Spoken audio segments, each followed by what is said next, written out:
அன்பான நண்பர்களே வணக்கம். நாம் கேட்டுக்கொண்டிருப்பது வீரயுகநாயகன் வேல்பாரி. வாசிப்பது ஸ்ரீலதா தயாளன்.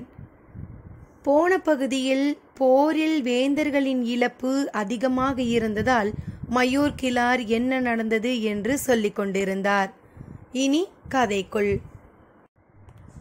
நடந்த உண்மையை தெரிந்து கொண்டால் நம் வீரர்கள் போரிடும் முடிவையே கைவிட்டு விடுவார்களோ என அஞ்சுகிறேன் என்றான் மயூர் கிழார். அதிர்ந்தது அவை. அப்படி என்ன நடந்தது என கேட்டார் சோழவேலன். அவர்கள் காட்டெருமை படையை நமது யானை படையின் மீது ஏவியுள்ளனர். அதனால்தான் நம் யானைகள் போரிடாமலேயே சிதறி ஓடியிருக்கின்றன. காட்டெருமை படையா? அவையில் இருந்த தளபதிகள் பலரும் நடுக்குற்று மீண்டனர். நேரம் கடந்து சற்றே குறைந்த குரலில் பொதிய வெப்பன் சொன்னான். நம்பும்படியாகவே இல்லையே. நம்மால் நம்பவே முடியாத ஆற்றல் எதிரிகளிடம் உள்ளது என்றுதானே தலைமை தளபதி முதலிலிருந்து சொல்லிக் கொண்டிருக்கிறார். கருங்கைவாணனுக்கு மூச்சு வந்தது. தான் தொடர்ச்சியாக சொல்லி வந்ததை இன்னொருவர் வலியுறுத்தி பேசுவது, அதுவும் இப்படி ஒரு நெருக்கடியான நேரத்தில் பேசுவது சற்று ஆறுதலை தந்தது.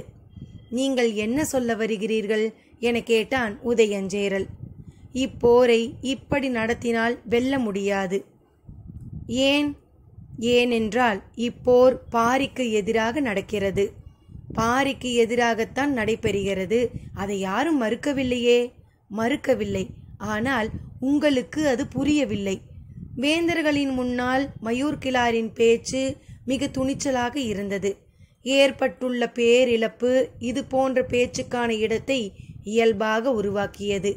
என்ன புரியவில்லை என நினைக்கிறாய் என கேட்டார் சோழவேலன். நேற்று எதிரிகள் காற்றை கொண்டு அம்பெய்தி பெரும் பாதிப்பை உருவாக்கினர். அது எப்படியென்று இன்னும் புரியவில்லை. இன்றோ காட்டெருமை படையை கொண்டு தாக்கியுள்ளனர். இதுவும் எப்படியென்று புரியவில்லை. நாளை அவர்கள் நடத்தப் போகும் தாக்குதலும் புரிய போவது இல்லை. நீ என்னதான் சொல்ல வருகிறாய் என்பதனை தெளிவாக சொல். நான் முதல் நாளிலிருந்து தெளிவாகத்தான் சொல்லி வருகிறேன். ஆனால் இந்த அவை எனது சொல்லை ஏற்க மறுக்கிறதே என்று குற்றம் சாற்றினார் மயூர் கிழார். பாண்டிய பேரரசுக்கு உட்பட்ட ஒரு குறுநில மன்னன், பேரரசரும் பிற வேந்தர்களும் இருக்கும் அவையில் இவ்வளவு துணிந்து பேசுவது வியர்ப்பை தந்தது. ஆனாலும் அவனிடம்தான் பாரியை பற்றியும் பரம்பை பற்றியும் அறிந்து கொள்ள வேண்டிய செய்திகள் இருக்கின்றன என்பதால் மற்ற இரு வேந்தர்களும் சற்றே ஆர்வத்துடன் கேட்டனர். ஆனால் மயூர் கிழாரின் பேச்சால் சினம் கொண்டான் பொதிய வெப்பன். சற்றே உரத்த குரலில் சொன்னான். புதிய தாக்குதல் திட்டத்தை நீ வைத்திருந்தால் அதை நேரடியாக சொல். சுற்றி வளைத்து பேசாதே. இளவரசர் என்னை மன்னிக்க வேண்டும். 4 நாள் போரையும் முழுமையாக கவனித்ததால் சொல்கிறேன். தலைமை தளபதி உள்ளிட்ட நம் தளபதிகள் யாருக்கும் இந்த போரை எப்படி நடத்துவதென்றே தெரியவில்லை. அவை அதிர்ந்தது. கருங்கைவாணன் அதனினும் அதிர்ந்தான். இப்போதுதான் தனக்கு ஆறுதலாக அவனது பேச்சு இருக்கிறது என நினைத்தான். ஆனால் அடுத்த கணமே அவனை தகுதியற்றவனாக்கினான். கருங்கைவாணன் வகுத்த திட்டத்தில் நீ கண்ட குறை என்ன? சோழவேலனின் கேள்விக்கு மயூர் கிழார் சொன்னார். ஒவ்வொரு நாளும் எதிரியின் படையை வெல்வதற்கான உத்தியையே அவர் உருவாக்கினார். அது முற்றிலும் தவறு. என்ன உளறுகிறாய்? எதிரியின் படையை வெல்வதற்குத்தானே போர் நடக்கிறது. அதை செய்வதற்கு உத்தியை உருவாக்குவதில் தவறென்ன இருக்க முடியும்? எதிரி படையை வெல்வது நமது இறுதி இலக்கு. ஆனால் ஒவ்வொரு நாள் போரிலும் இறுதி இலக்குக்கான உத்தியையே உருவாக்க கூடாது. அவையின் ஆழ்ந்த கவனிப்பு மயூர் கிழாரின் சொல்லின் மேல் குவியத் தொடங்கியது. மயூர் கிழார் தொடர்ந்து சொன்னார். இந்த போர் பாரிக்கு எதிரானது. ஆனால் இன்று வரை அவன் போர்க்களத்துக்கே வரவில்லை. அவன் எங்கே இருக்கிறான் என்றே தெரியாது. பிறகு எப்படி இந்த போர்க்களத்தை நம்மால் வெற்றி கொள்ள முடியும்? அவையின் அமைதி மேலும் அடர்த்தி கொண்டது. அவன் மிக உயரமான இடத்திலிருந்து இந்த போரை வழி நடத்துகிறான்.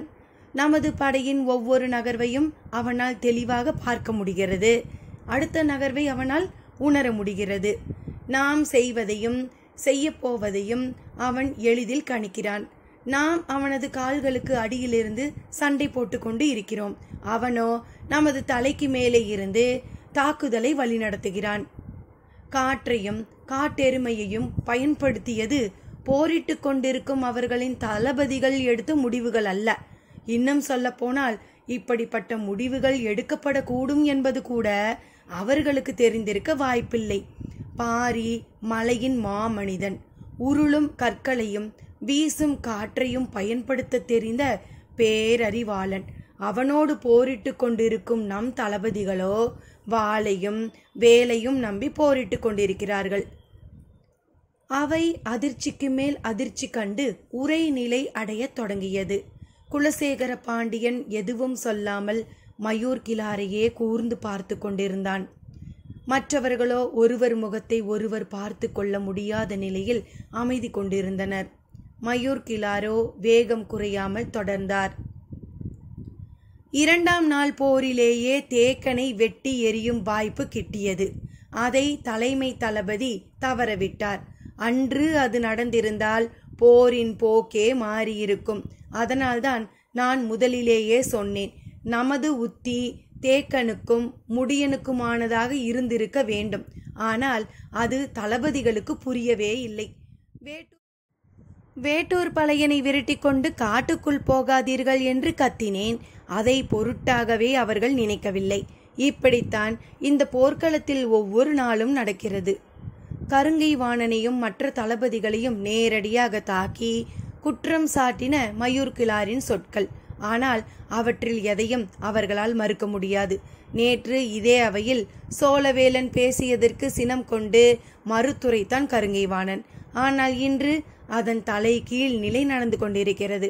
வேந்தர்களுக்கு முன்னால் தளபதிகளின் தவறுகளையும் செயலின்மையையும் வெளிப்படையாக எடுத்து கூறினார் மயூர் கிழார். நான் இக்கணத்தில் என் மகன் இளமாறன் உயிரோடு இல்லையே என வேதனைப்படுகிறேன். தட்டியங்காட்டையும் நாகக்கரட்டையும் இரளிமேட்டையும் அவன் அளவுக்கு அறிந்தவர்கள் யாரும் இருக்க மாட்டார்கள். இவ்வளவு பெரும் படையோடு மூவேந்தர்களும் அணிவகுத்து நிற்கும் இந்த போர்க்களத்தில் அவன் நின்றிருப்பானே. ஆனால் பரம்பின் கதறலை இந்நேரம் நாம் கேட்டுக்கொண்டிருப்போம். இப்போதோ நமது கதறலை அவர்கள் கேட்டுக்கொண்டிருக்கிறார்கள். இவன் கூறுவதை எதிர்கொள்வதற்கான சொல்லோ யாருக்கும் சிக்கவில்லை. பாரி ஏற்படுத்திய பேரழிவை தனக்கான முழு வாய்ப்பாக பயன்படுத்தி கொள்கிறான். அதே நேரம் தனது விசுவாசத்தை வலிமையாக நிலைநிறுத்துகிறான். இவன் நோக்கம்தான் என்ன என்பது கருங்கை வாணனுக்கு பிடிபடவில்லை.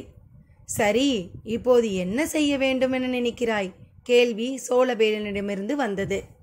பாரியை உடனடியாக போர்க்களத்திற்கு வரவழைக்க வேண்டும். நீண்ட நேர அமைதியை உடைத்து வெளிவந்தது புதிய வெப்பனின் குரல்.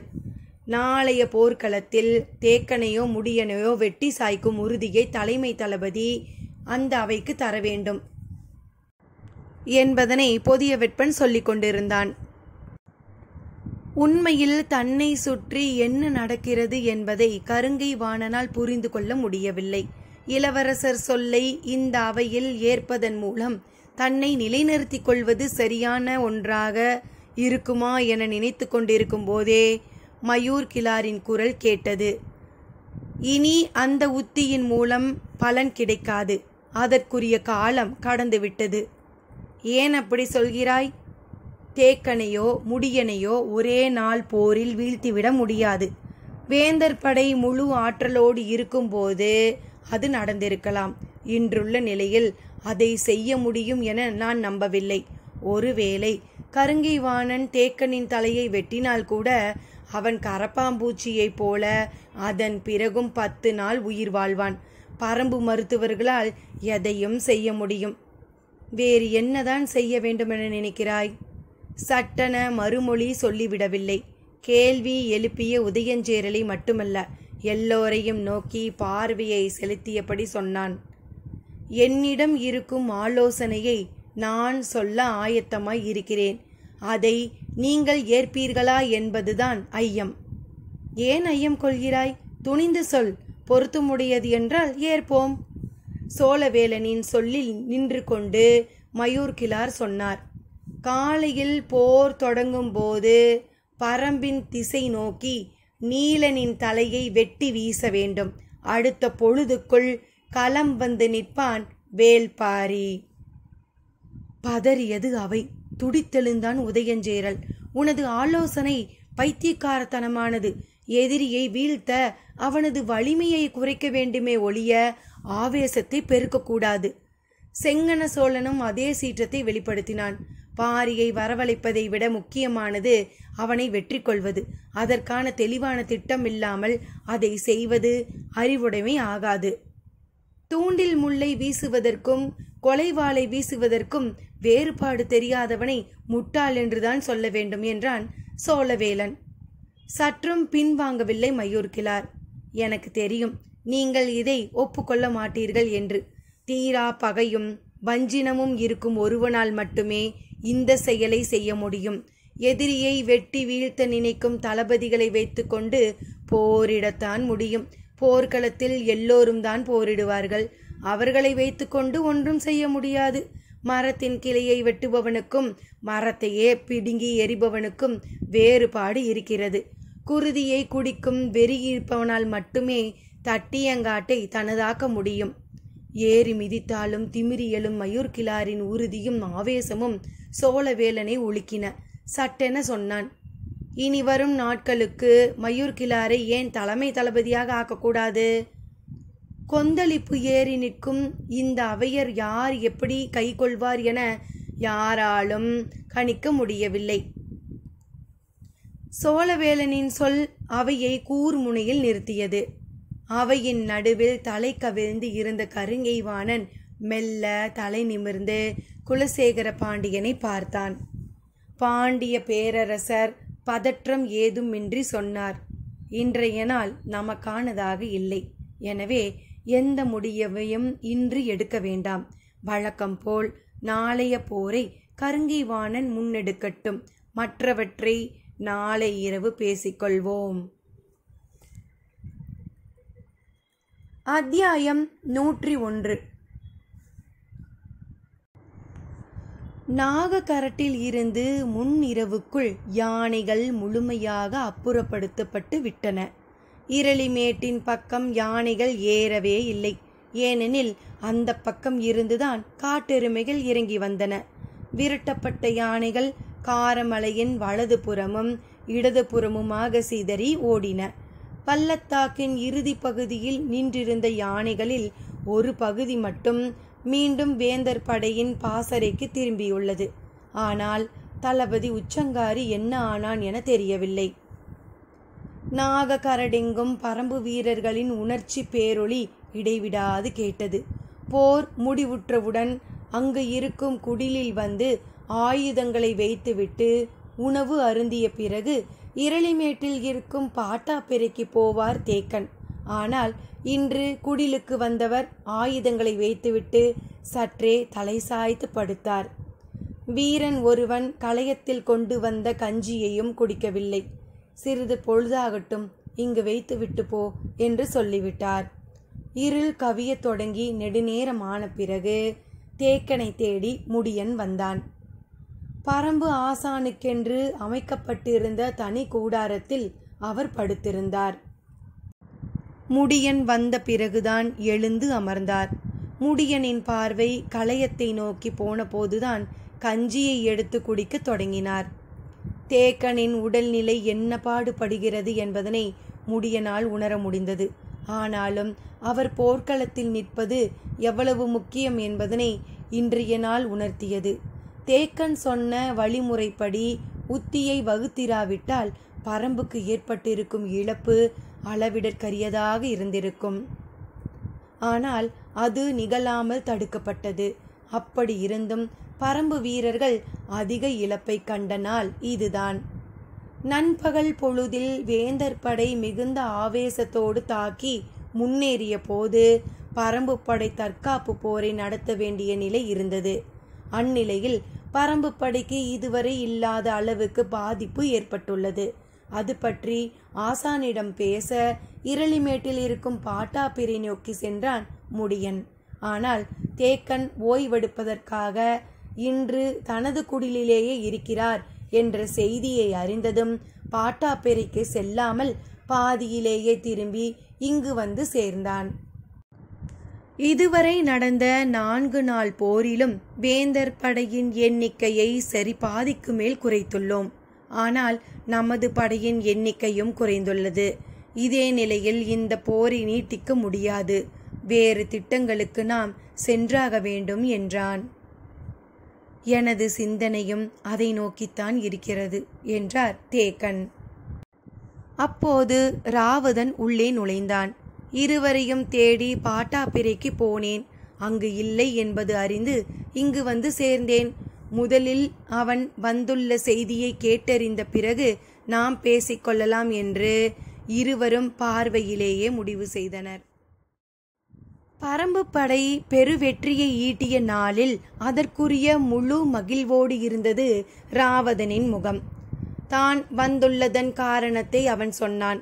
நான் இன்று மூஞ்சலை முழுமையாக பார்த்தேன். முடியனும் தேக்கனும் ராவதனை கூர்ந்து பார்க்க தொடங்கினர்.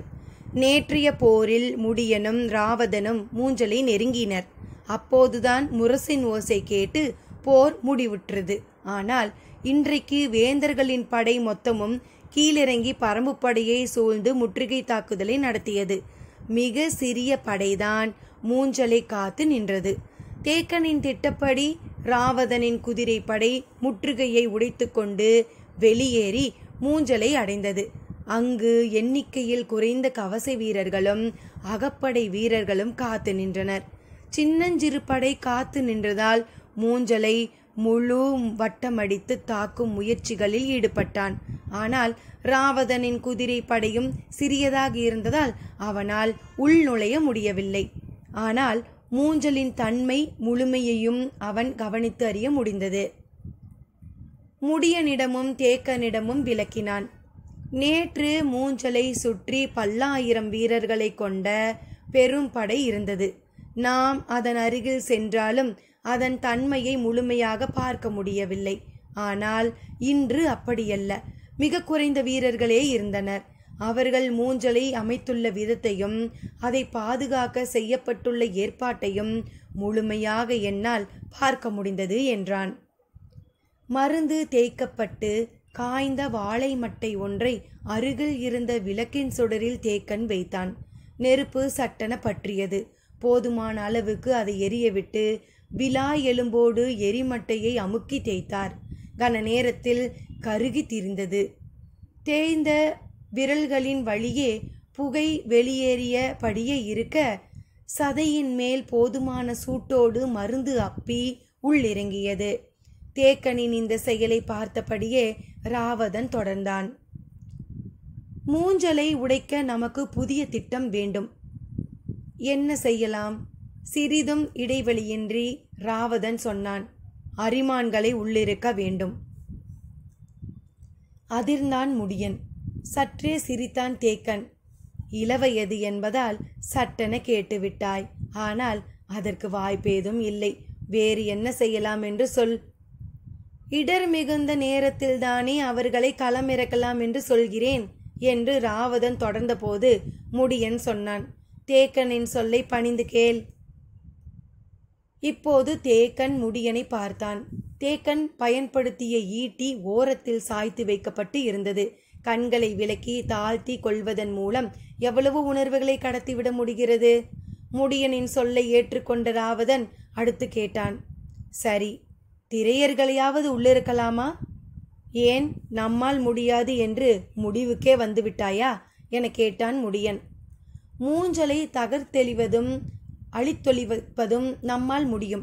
ஆனால் உள்ளே நுழைந்து நீலனை மீட்டு வெளிவருவதற்கு கூடுதல் ஆற்றலும் தெளிவான திட்டங்களும் பலவிதமான தாக்குதல் முறைகளை ஒருங்கிணைத்தலும் வேண்டும். ஏனென்றால் மூஞ்சல் அமைக்கப்பட்டுள்ள விதம் அப்படி. மணற்பரப்பில் பள்ளம் பறித்தால் மறுகணமே சுற்றியுள்ள மணலெல்லாம் சரிந்து மூடிக்கொள்வதைப் போல அதை வடிவமைத்து உள்ளனர். ஆயுதங்கள் ஒன்றோடு ஒன்று செருகப்பட்டு வெளிப்புற சுவர் அமைக்கப்பட்டு உள்ளது. அதன் பின்பகுதியில் கவச வீரர்களின் அணிவகுப்பு நிற்கிறது. அவர்களுக்கு பின் மீண்டும் ஆயுதங்களில் சுவர், பிறகு வீரர்கள் என்று 3 அடுக்கு இருக்கின்றன. இந்த சுவரை எந்த இடத்தில் தகர்த்தாலும் மறுகணமே அருகில் பின்னப்பட்டு இறுகியிருக்கும் ஆயுத சுவர் விருந்து கொடுத்து தகர்க்கப்பட்ட இடத்தை மறைத்து நிரப்பிவிடும். அதே போல வீரர்களை வீழ்த்தினாலும் அருகில் கோத்து நிற்கும் வீரர்கள் அந்த இடைவெளியை உடனே நிரப்புவர் என்று சொன்னவன் முடியனை பார்த்து கேட்டான். நேற்றைய போர் நாம் மூஞ்சலை நெருங்கியவுடன் முடிவுற்றது. நான் அந்த இடம் நீண்ட நேரம் நின்றேனே, கவனித்தீர்களா? ஆமாம், இவ்வளவு அருகில் வந்ததும் பயனில்லாமற் போய்விட்டதே என்ற தவிப்பில் நின்றிருந்தாய். ஆமாம், எல்லோரும் அப்படி நினைக்க வேண்டும் என்பதால் தான் நீண்ட நேரம் நின்றிருந்தேன். ஆனால் எனது நோக்கம் வேறொன்றாக இருந்தது. போரிட்டு கொண்டிருக்கும் போது மூஞ்சலை சுற்றி பெரும் எண்ணிக்கையில் வீரர்கள் இருந்தனர். தேர்களும் குதிரைகளும் இங்கும் அங்குமாக நின்றிருந்தன. ஆனால் போர் முடிவுற்ற முரசின் ஓசை கேட்டதும் வீரர்கள் தங்களின் பாசறைக்கு திரும்ப தொடங்கினர். அப்போது செய்வதறியாமல் தன்மையில் சற்று கூடுதல் நேரம் அங்கு நின்றேன். காரணம், மூஞ்சலுக்குள் எத்தனை கூடாரங்கள் எந்த தன்மையில் அமைக்கப்பட்டுள்ளன என்பதனை தெளிவாக பார்க்க வேண்டும் என்பதால் தான் அப்படி செய்தேன். மூஞ்சலை தெளிவாக பார்த்தேன். 12 கூடாரங்கள் இருந்தது என்றான். தெரிந்த எண்ணிக்கையை தான் அவன் சொல்கிறான் என்பதால் முடியனின் பார்வையில் வியப்பேதும் இல்லை. தேக்கனோ மருந்து தேக்கப்பட்ட அடுத்த வாழை மட்டையை எடுத்து சுடரில் காட்டி பற்ற வைத்தான். அப்போது ராவதன் சொன்னான், இன்றைக்கு பார்த்தபோது 15 கூடாரங்கள் இருந்தன. சுடரை நோக்கி இருந்த தேக்கனின் பார்வை ராவதனை நோக்கி திரும்பியது. அவனது கண்களுக்குள் சுடரின் முனை சுழன்று கொண்டிருந்தது. முடியனோ சற்றே வியப்போடு அவன் சொல்ல வருவதை கவனித்தான். ராவதன் சொன்னான், அவை உண்மையான கூடாரங்கள் அல்ல. 100கணக்கான படை வீரர்கள் உள்மறைந்திருக்கும் பொய் கூடாரங்கள். அந்த வகை கூடாரங்கள் சிறியதும் பெரியதுமாக நிறைய இருக்கின்றன. பாதி எரிந்த மட்டையை விலா எலும்பில் தேய்த்தபடி தேக்கன் கேட்டான். அரிமான்களும் திரியர்களும் இல்லாமல் மூஞ்சலை உடைத்து நீலனை வெளிக்கொண்டு வர நீ சொல்லும் உத்தி என்ன? ராவதனின் கண்கள் அகல விரிந்தன. பரம்பு ஆசான் இந்த போரின் இலக்கை அடைவதற்கான உத்தியை பற்றி தன்னிடம் ஆலோசனை கேட்கிறார் என்றதும் உடலெங்கும் உற்சாகம் பீரிட்டது. நீண்ட தன் 2 கைகளையும் விரித்தபடி சொல்லத் தொடங்கினான். மூஞ்சலை ஒரு குழு ஓரிடத்தில் உடைத்து முன்னேற முடியாது. அதே நேரத்தில் 3 திசைகளிலும் உடைத்து உள்நுழைய வேண்டும். அப்போதுதான் அவர்களின் சங்கிலி தொடர் காப்பு முறையை செயலிழக்க செய்ய முடியும். அதே நேரத்தில் பொய்க்கூடாரங்களை நோக்கி குறிவைத்து தாக்க வேண்டும் என்று சொன்னவன் அம்பு ஒன்றை எடுத்து தரையில் கீறி மூஞ்சலின் வரைபடத்தை உருவாக்கினான். 3 திசைகளிலிருந்தும் மூஞ்சலை ஒரே நேரத்தில் தாக்கி முன்னேறுவோம். முடியன் இடதுபுறமும் உதிரன் வலதுபுறமும் மூஞ்சலின் தடுப்பரணை உடைக்கட்டும். நான் நேர்கொண்டு தாக்கி உள்நுழைகிறேன். மற்ற இருவரும் மூஞ்சலை உடைத்த இடத்திலிருந்தே உள்நுழையாமல் ஆயுதங்களாலும் வீரர்களாலும் காக்கப்பட்டு கொண்டிருக்கும் வட்ட வடிவ வெளிப்புற சுவரை முற்றிலும் அழிக்கும் வேலையை செய்ய வேண்டும். நான் எனது குதிரை படையோடு உள்நுழைகிறேன். உள்ளே நுழைந்ததும் எனது படை 3ஆக பிரியும். பிடரிமான் தலைமையிலான பிரிவு பொய் கூடாரங்களில் உள்ளவர்களை மட்டும் தாக்கும்.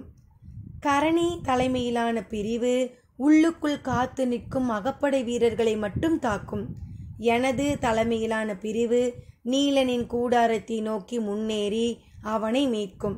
இந்த தாக்குதலின் போது எதிரிகளின் முழு கவனமும் மூஞ்சலை நோக்கி குவியாமல் இருக்க மூஞ்சலை விட்டு மிக தள்ளி களத்தின் மையப்பகுதியில் வலிமை மிகுந்த தாக்குதலை தேக்கனும் ஈங்கையனும் நடத்த வேண்டும் என்றான்.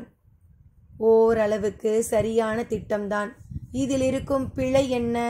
இதை நடைமுறைப்படுத்துவதில் உள்ள சிக்கல் என்ன என்று கேட்டான் தேக்கன். பிழை ஏதும் இருப்பதாக நினைக்கவில்லை.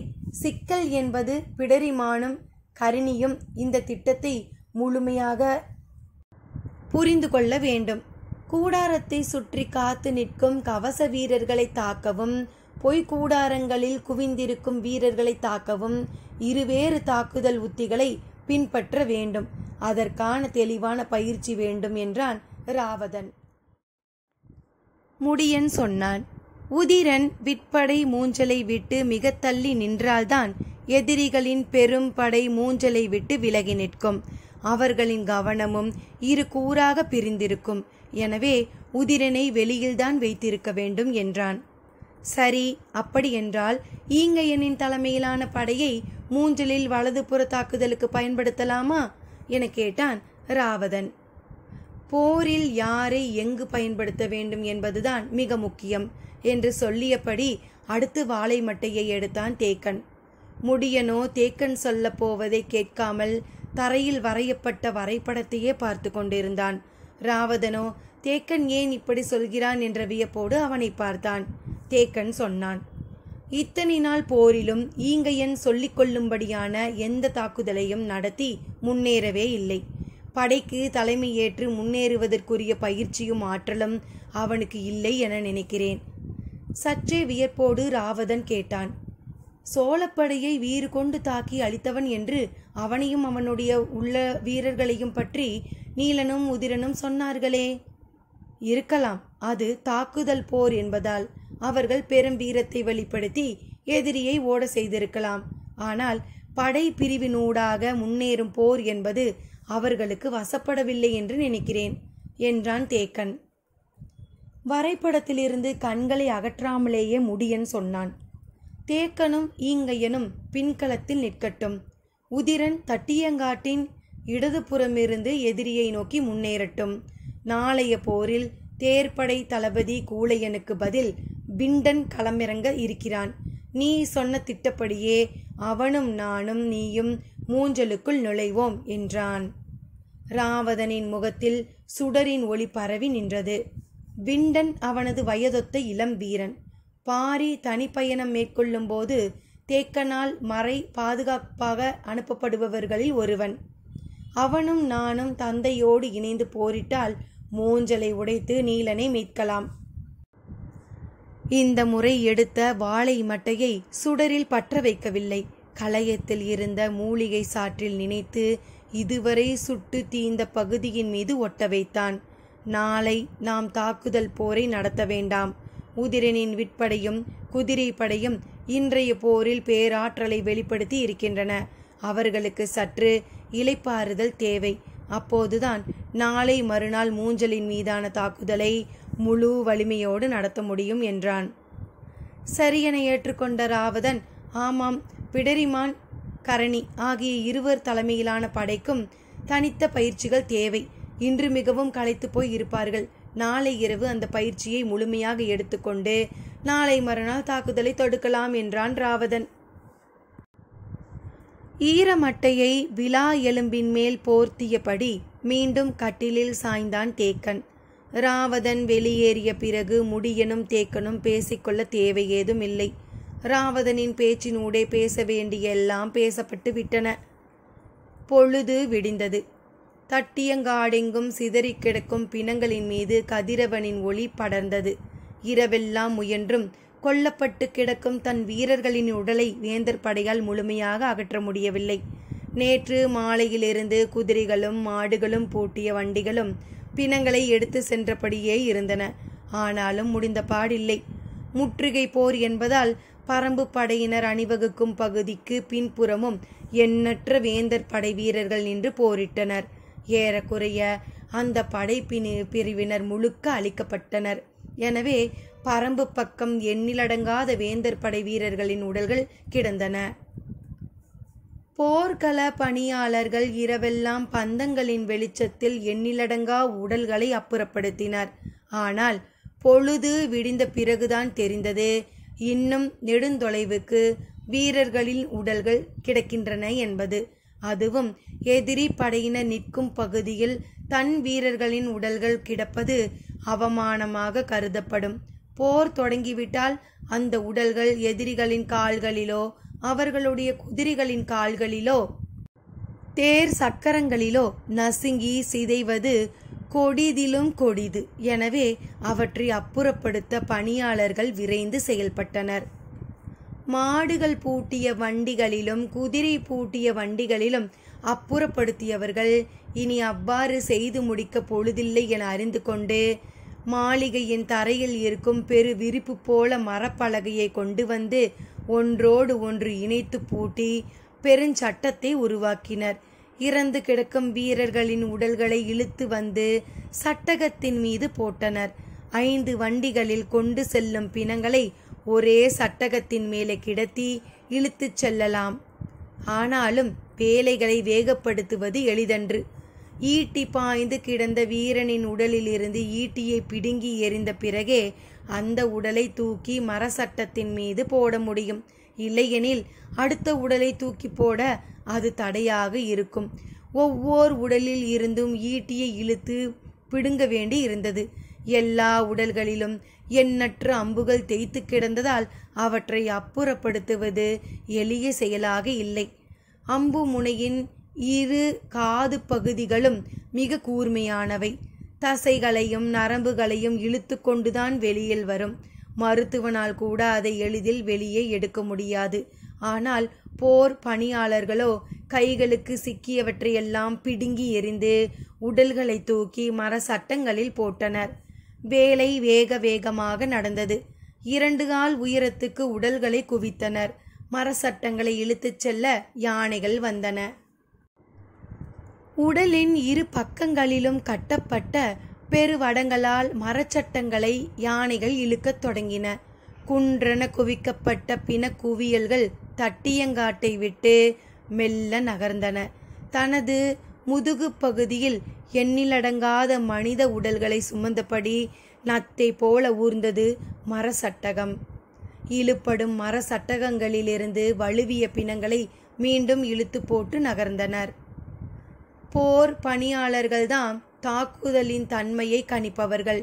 ஒவ்வொரு நாளும் தாக்குண்டு கிடக்கும் ஒவ்வொரு வீரனையும் வைத்து தாக்குவோரின் திறனை மதிப்பிடுபவர்கள். இன்றைய நாளில் வேந்தர் படையின் எண்ணில் அடங்காத கவச அணி வீரர்களின் கழுத்து பகுதியில் அம்பு பாய்ந்து இறந்து கிடந்தனர். கவச அணி வீரர்கள் ஓரிருவர் கழுத்து பகுதியில் அம்பு பாய்ந்து இறக்கலாம். ஆனால் இத்தனை பேர் எப்படி குறிப்பார்த்து வீழ்த்தப்பட்டார்கள்? நினைத்து பார்க்கவே முடியவில்லை. அதுவும் கவச அணி வீரர்களின் உடல்களை தூக்கி மர சட்டத்தில் போடுவது மிக கடினமான ஒன்று. சில நேரத்தில் 3 பேர் சேர்ந்து கூட ஒருவரை தூக்கி போட முடியாது. ஆனாலும் இந்த பணியை வேகமாக செய்ய முயன்றனர். பிணங்களை இழுக்கும் யானையும் அதன் பாகனும் எச்சினியின் வடிவாகவே பார்க்கப்படுவர். போர் தொடங்கும் போது அழிவின் தேவதை யட்சினிக்கான பவளவந்திகையை பலிவிட்டனர். அதேபோல போர் வெற்றியுடன் முடிந்தால் போர்க்களத்தில் பிணங்களை அகற்றும் பணியில் ஈடுபட்ட யானைகளையும் அவற்றின் பாகன்களையும் யட்சினிக்கு பலியிட்டு குளிரூட்டுவர். வழக்கம் போல் நாளிகை பரன் நோக்கி தேரிலே வந்தார் திசைவேலர். ஆனால் தேரை ஓட்டும் வளவனால் குறிப்பிட்ட தொலைவை கடந்து தட்டியங்காட்டுக்குள் தேரை செலுத்த முடியவில்லை. வீரர்களின் உடல்கள் எங்கும் கிடந்தன. உயிர் துடிப்பு முடிவுறாமல் தவித்து மேலெழும் குரல் ஆங்காங்கே கேட்டது. உடல்களை தேர் சக்கரங்களால் ஏற்றிவிடக் கூடாது என்பதில் கவனமாயிருந்த வளவனால் ஒரு கட்டத்திற்கு பிறகு தேரை செலுத்த முடியவில்லை. கடிவாளத்தை இழுத்து குதிரையை நிறுத்தினான். தேரை விட்டு கீழிறங்கினார் திசைவேலர்.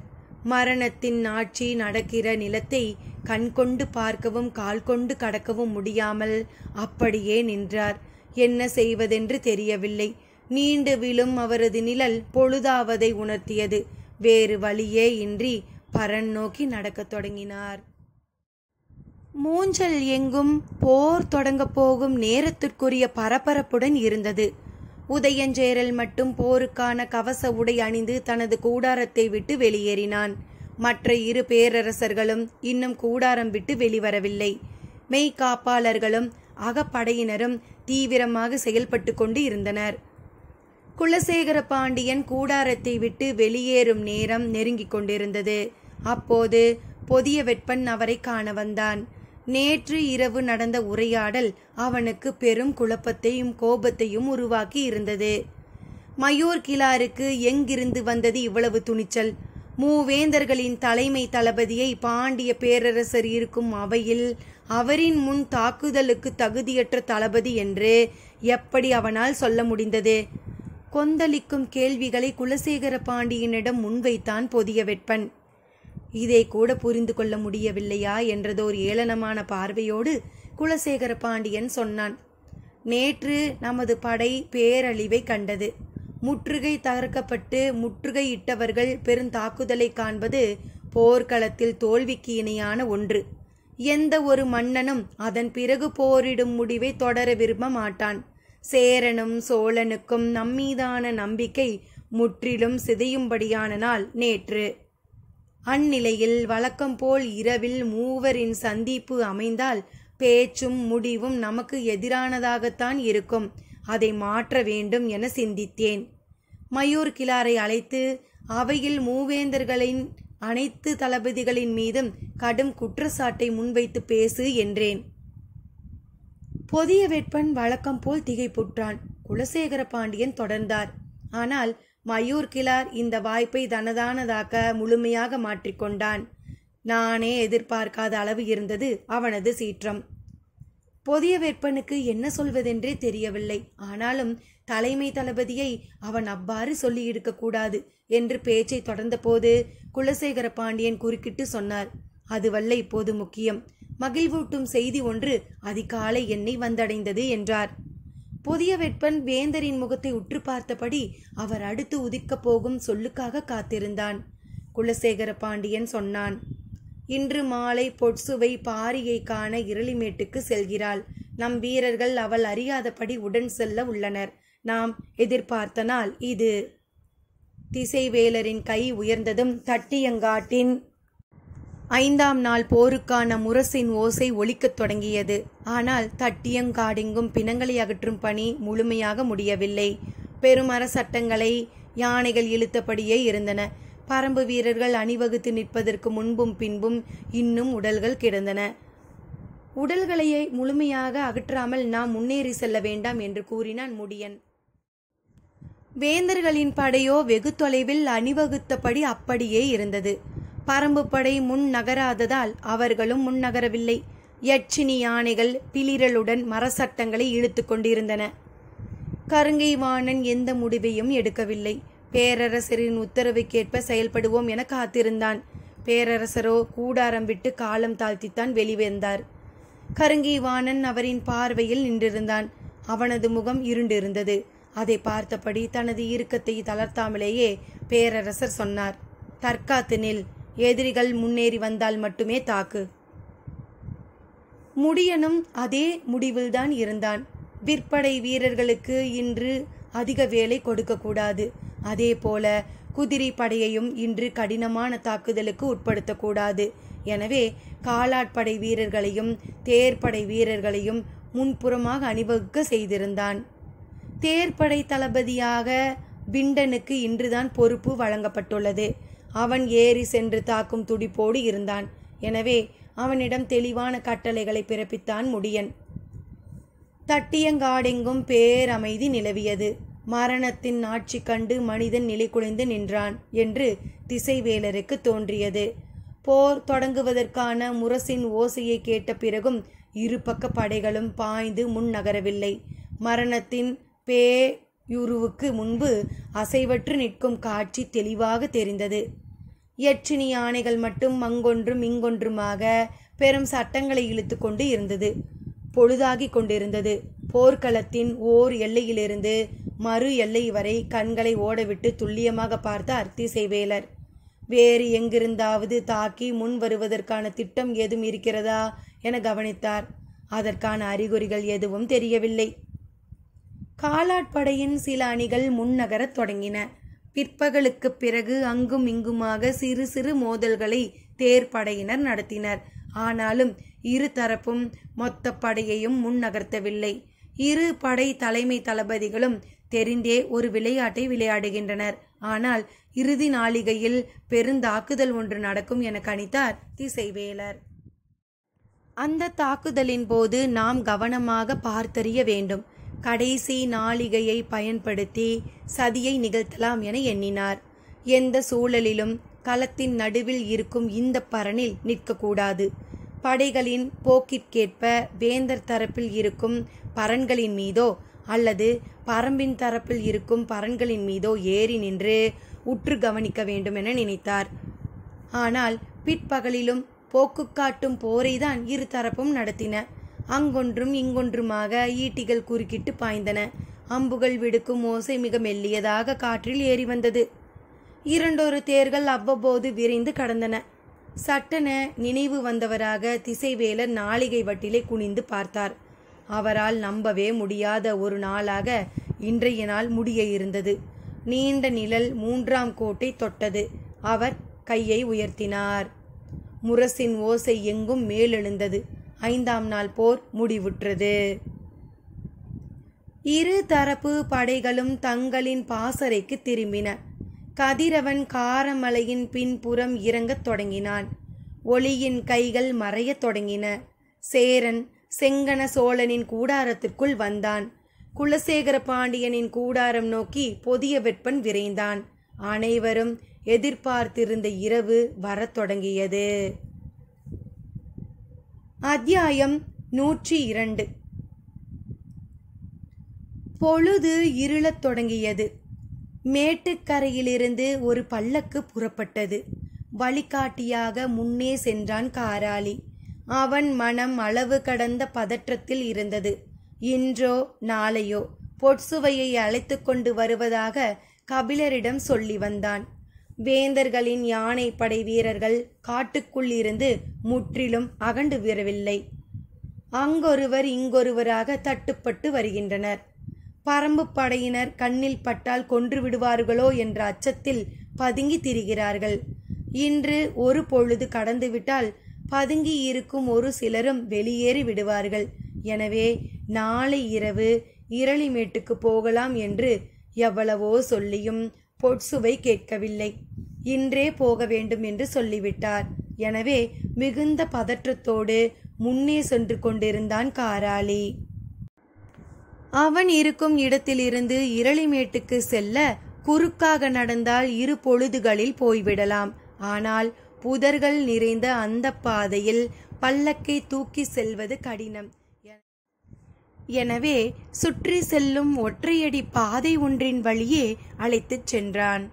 இரவு வேளை என்பதால் அவனது பதற்றம் அதிகமாக இருந்தது. அவன் இந்த மலைப்பகுதியை நன்கு அறிந்தவன். விலங்குகளால் எந்தவிதமான பாதிப்பும் ஏற்பட வாய்ப்பில்லை. ஆனால் இளவரசியாரின் பயணத்தை வேந்தர் படையினரோ வெங்கல் நாட்டினரோ பார்த்துவிடக் கூடாது. அப்படி நேர்ந்தால் அஃது இளவரசியின் உயிருக்கே ஆபத்தாகிவிடும். எனவே மிகுந்த எச்சரிக்கையோடு அழைத்துச் சென்றான். பல்லக்குக்குள் பொற்சுவையும் சுகமதியும் எதிரெதிராக உட்கார்ந்திருந்தனர். அது பெருமெத்தையும் விரி சிறகும் கொண்ட பெரும் பல்லக்கன்று. ஒரு நாற்கயிறும் இளம் பஞ்சும் தூவிக்கொண்ட குறும்பல்லக்கு. ஒருவர் மட்டுமே பயணிப்பதற்கானது. ஆனால் அதில் 2 பயணித்தனர். நான் இறங்கி நடந்து வருகிறேன் என்று சுகமதி எவ்வளவோ சொல்லி பார்த்தாள். பொற்சுவை கேட்கவில்லை. நீ பல்லக்கில்தான் வரவேண்டும் என்று உள்ளே அமர வைத்து கொண்டாள். அன்னகர்கள் பல்லக்கை தூக்கி நடந்தனர். இந்த சிறிய இடத்தில் நீங்கள் தனியே அமர்ந்து வருவதுதான் வசதியாக இருக்கும். இப்போது பாருங்கள், கால் நீட்டக்கூட முடியாமல் குறுக்கி உட்கார்ந்திருக்கிறீர்கள். எனது மனதுக்கு வேதனையாக இருக்கிறது. நான் இறங்கி நடந்து வருகிறேன் இளவரசி என்று சொல்லி பல்லக்கை விட்டு இறங்க மீண்டும் அனுமதி கேட்டாள். எனது வாழ்வின் மிக முக்கியமான இந்த நேரத்தில் நீ எனக்கு மிக அருகில் இருக்க வேண்டும் சுகமதி. எல்லா நேரங்களிலும் நான் உங்களுக்கு அருகில்தானே இருக்கிறேன் இளவரசி. இளஞ்சிரிப்போடு பொற்சுவை சொன்னாள். நீ என்னை விட்டு அகலாத நிழல். ஒளியின் போது நிழல் வெளியில் இருக்கும். இருளின் போது நிழல் உள்ளுக்குள் வந்து உட்கார்ந்து கொள்ளும். அதனால்தான் இந்த இருளில் என்னருகில் உன்னை உட்கார வைத்து கொண்டேன். பொற்சுவையின் சொற்கள் அன்பால் மயக்கின. ஆனால் அன்பை பெற தகுதியானவர்கள்தாம் அதை உள்வாங்க வேண்டும். சுகமதியோ தனக்கு அந்த தகுதி இல்லை என்று எப்போதும் நம்புகிறவள். தான் பொற்சுவையின் பணிப்பெண். நீரோ பாலோ தேனோ தன்மீது எது கொட்டினாலும் உள்ளிறங்க அனுமதிக்காத கல் போலத்தான் பணிப்பெண்ணின் மனம் இருக்க வேண்டும் என்று சிறு வயது முதலில் சொல்லி வளர்க்கப்பட்டவள். எனவே சுகமதியை அந்த வார்த்தைகள் ஒன்றும் செய்துவிடவில்லை. ஆனாலும் பொற்சுவையின் வார்த்தைகளை வேறு திசைக்கு மாற்ற விரும்பினாள் சுகமதி. பல்லக்கில் சிறு கண்ணாடி குடுவையில் விளக்கொளி சிந்திக் கொண்டிருந்தது. பொற்சுவையின் முகத்தை உற்று பார்த்தபடியே சொன்னாள், நீண்ட காலத்திற்கு பிறகு உங்களின் முகம் பூத்து மிளிர்கிறது இளவரசி. அப்படியா என்று மகிழ்வு பொங்க கேட்டாள். பல ஆண்டுகளுக்கு பிறகு ஆசானையும் பார்த்தறியாத பாரியையும் காணப்போகிறேன் அல்லவா? எனது முகம் மலராமல் என்ன செய்யும்? நான் காற்றில் மிதந்து கொண்டிருக்கிறேன் சுகமதி. எனக்குள் கவிதைகள் ஊற்றெடுக்கின்றன.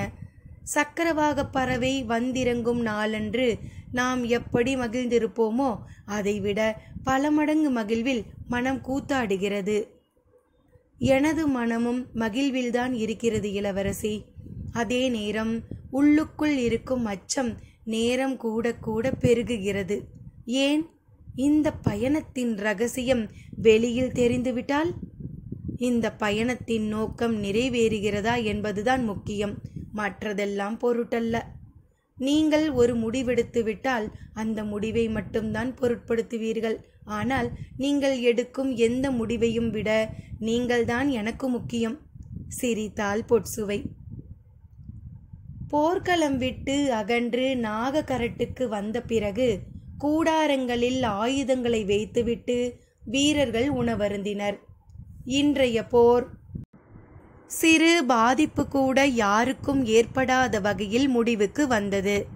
உணவருந்தி முடித்தவுடன் ராவதனின் தலைமையிலான விற்படையின் பெரும் பிரிவு தென் திசை நோக்கி புறப்பட்டது. இருளினூடே புறவிகள் வேகம் கொண்டன. சற்றே நீண்ட பயணம் அது. குளவன் திட்டின் பின்புறத்தை அடைய குதிரைகள் விரைந்தன. வீரர்கள் வருவதற்கு முன்பே அங்கு எண்ணற்ற தீப்பந்தங்கள் ஏற்றப்பட்டு எல்லா விதமான ஏற்பாடுகளும் செய்யப்பட்டிருந்தன. நேற்றிரவே இந்த திட்டம் பேசப்பட்டு விட்டதால் அதற்கான ஏற்பாட்டை முன்கூட்டியே தொடங்கிவிட்டான் ராவதன். இந்த பணிக்காக பகல் முழுவதும் இந்த இடத்தில் பலர் வேலை பார்த்து உள்ளனர். வீரர்கள் வந்தடையும் போது அவர்களின் பயிற்சிக்கான ஆயத்தம் முழுமை பெற்றிருந்தது. இந்த தாக்குதலுக்கு ராவதனுடன் பிடரிமானும் கரிநீக்கியும் தலைமை ஏற்க இருக்கின்றனர். மூஞ்சலுக்குள் 3 விதமான தாக்குதலை நடத்த வேண்டியுள்ளது. கவச உடை பூண்ட அகப்படை வீரர்களை தாக்கி அழிப்பது ஒன்று. பொய்க்கூடாரங்களில் குவிந்துள்ள வீரர்களின் சாரி சாரியாக வெளிவந்து தாக்குதலை தொடுப்பர். அவர்களை தாக்கி அழிப்பது 2. நீலன் இருக்கும் கூடாரம் நோக்கி முன்னேறி போய் அவனை மீட்பது 3. இந்த 3ம் தனித்தனியான தன்மைகளோடு செய்யப்பட வேண்டிய தாக்குதல்கள். குறிப்பாக மூஞ்சலுக்குள் நுழைந்த பிறகு வில்லால் தாக்குவதற்கு தேவையான இடைவெளிகள் போதுமான அளவுக்கு இருக்காது. பெரும்பாலும் வாழ்வீச்சுக்கும் ஈட்டி உள்ளிட்ட ஆயுதங்களாலான தாக்குதலும் தான் அதிக தேவை இருக்கும். பரம்பு படையின் முதற்பெரும் ஆற்றல் வில்லில்தான் இருக்கிறது. அதை அதிகம் பயன்படுத்த முடியாத நிலையில் மாற்று திட்டத்தையும் அதற்கு பொருத்தமான ஆயுதங்களையும் முடிவு செய்ய வேண்டி இருந்தது. மூஞ்சலுக்குள் நுழையவிருக்கும் அனைத்து வீரர்களுக்கும் நடத்தப்போகும் தாக்குதலை பற்றிய முழுமையான புரிதல் தேவை. ராவதன் முன் சொல்லியபடி மூஞ்சலின் முழு வரைபடம் ஆயத்த நிலையில் இருந்தது. அதை வைத்து தாக்குதல் திட்டத்தை தனது படைக்கு விளக்கத் தொடங்கினான். இரவு முழுமைக்கும் நீளும் பயிற்சி தொடங்கியது. வெங்கல் நாட்டின் கடைசி குன்றை கடந்து பல்லக்கு பயணித்து கொண்டு இருந்தது. மலை மீது பல்லக்கை தூக்கி செல்லும் போது உள்ளுக்குள் அசைவும் சரிவுமாக இருந்தது. சிறு பல்லக்கில் இருவர் எதிரெதிரே உட்கார்ந்திருந்ததால் சரிவில் இறங்கும் போது மேட்டில் ஏறும் போதும் பிடித்து கொள்ள வசதியாக இருந்தது. தனது கையோ காலோ பொற்சுவையின் மீது படும்போதெல்லாம் மன்னிப்பு கேட்டபடியே இருந்தால் சுகமதி. அன்னகர்கள் பெருஞ்சரிவு ஒன்றில் பல்லக்கை இறக்கிக் கொண்டிருந்தனர். முன்புறம் கால் மடக்கி உட்கார்ந்திருந்த சுகமதியின் கால்களை இறுக பிடித்தபடி சரிந்து விடாமல் தன்னை நிலைநிறுத்தி கொண்டாள் பொற்சுவை. சுகமதியோ தனது கால் பகுதியை இளவரசி பிடித்தபோது துடித்து போனாள். எவ்வளவு முயன்றும் விலக்க முடியவில்லை. ஆனால் பொற்சுவையோ சரிந்து கொண்டிருப்பதால் மட்டும் பிடிக்கவில்லை, அவளுக்கு அது பிடித்திருந்தது. உனது கை எனது உடலில் பட்டால் அத்தனை முறை மன்னிப்பு கோருகிறாயே, எனது கை உனது காலில் பட்டால் என்ன செய்வாய் என்பது போல்தான் இருந்தது அவளது செய்கை. பல்லக்கு சரிவு நிலையிலிருந்து சற்றே சமநிலை அடைந்தது. பொற்சுவை பல்லக்கில் இருந்த சிறு மணியில் ஓசை எழுப்பினாள். அன்னகர்கள் நடப்பதை நிறுத்தி தாங்கு கோள்களால் பல்லக்குக்கு மொட்டு கொடுத்தனர். முன்னால் சென்று கொண்டிருந்த காராளி வேக வேகமாக பல்லக்கின் அருகில் வந்து நின்றான். திரையை சிறிதே விலக்கி, வெங்கல் நாட்டின் 6 ஊர்களின் எல்லையை கடந்து விட்டோமா என கேட்டாள். இன்னும் சிறு பொழுதில் கடந்து விடுவோம் இளவரசி, பள்ளத்தாக்குக்கு அருகில் வந்துவிட்டோம் என்றான். விரைவுபடுத்து என்று சொல்லியபடி திரையை மூடிக்கொண்டாள். அன்னகர்கள் மீண்டும் நடக்கத் தொடங்கினர். ஏன் இளவரசி இவ்வளவு முக்கியமாக கேட்கிறீர்கள் என வினவினாள் சுகமதி. அன்னகர்கள் முழு வேகமாக நடக்கத் தொடங்கும் வரை அமைதி காத்தவள் பிறகு சொன்னாள். இந்த போரின் ஒரு பகுதிதான் தட்டியங்காட்டில் நடக்கிறது, இன்னொரு பகுதி இந்த 6 ஊர்களில்தான் நடந்து கொண்டு இருக்கிறது. புரியாமல் விழித்தாள் சுகமதி. இந்த 6 ஊர்க்காரர்கள்தாம் போரிலேயே ஈடுபட மாட்டோம் என்று சொல்லிவிட்டார்களே, பிறகு எப்படி? அதனால்தான் எல்லா வகையான உளவு தொழிலுக்கும் இந்த ஊர்கள் களமாக அமைந்துவிட்டன.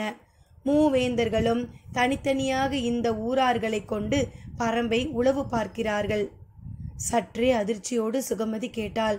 அப்படியென்றால் நாம் செல்லும் செய்தி கூட உளவு பார்க்கப்பட்டிருக்குமா? சுகமதியின் கண்களை உற்று பார்த்தபடி பொற்சுவை சொன்னாள். பேரரசர்கள் என்ன செய்கிறார்கள் என்பதனை நாம் அறிந்திருக்கும் போது நாம் என்ன செய்கிறோம் என்பதனையும் அவர்கள் அறிந்திருக்க வாய்ப்புண்டு அல்லவா? திடுக்கிட்டாள்.